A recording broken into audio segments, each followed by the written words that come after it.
জীবনটা আসলে কত ছোট ভেবেছো কখনো? আমরা প্রতিদিন ছুটে চলেছি প্রমাণের জন্য, বোঝানোর জন্য, কিন্তু শেষ পর্যন্ত কি পাই? একটা সময় আসে যখন নীরব থাকাটাই সবচেয়ে বড় জবাব হয়ে দাঁড়ায়। একটা প্রবাদ আছে, মাটি নড়াচড়া করলে দুর্গন্ধ বের হয়। ঠিক তেমনি জীবনের কিছু বিষয় আছে যেগুলো নাড়া দিলে শুধু কষ্ট বাড়ে। মানুষ বহুমুখী, কেউ ভালো মুখে খারাপ, কেউ খারাপ মুখে ভালো। স্বার্থের জন্য মুহূর্তের রং বদলায় মানুষ। আজ যে হাসছে, কাল সেও হয়তো পিছন থেকে পিঠে ছুরি মারতে পারে। তবু আমাদের থেমে থাকলে চলবে না, কারণ সময় কখনো থেমে থাকে না। খারাপ সময় একদিন কেটে যাবে, আমিও ঘুরে দাঁড়াবো, হয়তো আরো শক্তভাবে। কিন্তু সেই মানুষগুলো যারা আমার খারাপ সময়ে পাশে ছিল না, তাদের মুখ মনে থাকবে চিরদিনের মতো। তাই নীরব থাকো, কারণ নীরবতা অনেক সময় এমন উত্তর দেয় যা হাজারটা কথা দিয়েও দেওয়া যায় না। নীরব মানুষদের বোঝা যায় না সহজে, তারা কম কথা বলে কিন্তু অনেক কিছু বোঝে।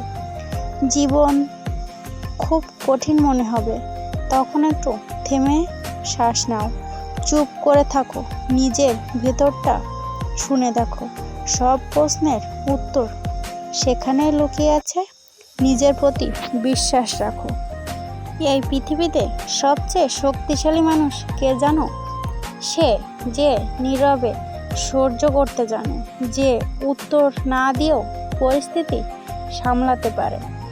জীবন খুবই ছোট,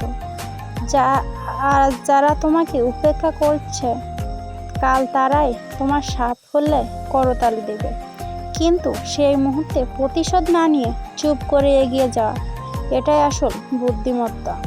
তাই কখনো কখনো চুপ থাকাটাই সবচেয়ে ভালো উত্তর, কারণ সময় সব কিছুর জবাব দিয়ে দেয়।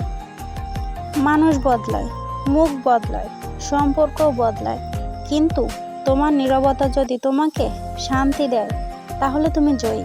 কারণ শান্তি মানেই আসল সুখ। যে মানুষ নীরবে সহ্য করে, তার মনে থাকে হাজারটা উত্তর, যা সে কাউকে বলে না, শুধু সময়কে বুঝিয়ে দেয়। তাই চুপ থাকো, শান্ত থাকো, একদিন সময় নিজেই তোমার গল্প বলবে। যে গল্পে নীরবতা হবে তোমার সবচেয়ে বড় শক্তি।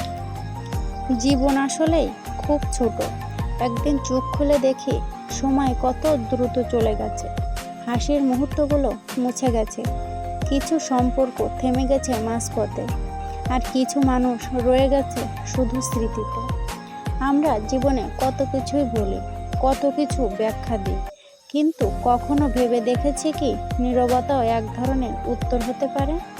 কারণ কিছু মানুষ কিছু পরিস্থিতি তাদের না নাড়ালেই ভালো। চুপ থাকা মানে হেরে যাওয়া নয়, বরং নিজেকে জেতানোর প্রথম ধাপ। তাই মনে রেখো, জীবন ছোট, সময় সীমিত। সব প্রশ্নের উত্তর চাওয়ার দরকার নেই, কিছু প্রশ্নের উত্তর সময় নিজেই দিয়ে দিবে। শুধু ধৈর্য ধরো, নীরব থাকো আর ইতিবাচক থাকো, কারণ নীরবতাই একদিন তোমার সবচেয়ে বড় শক্তি হয়ে উঠবে।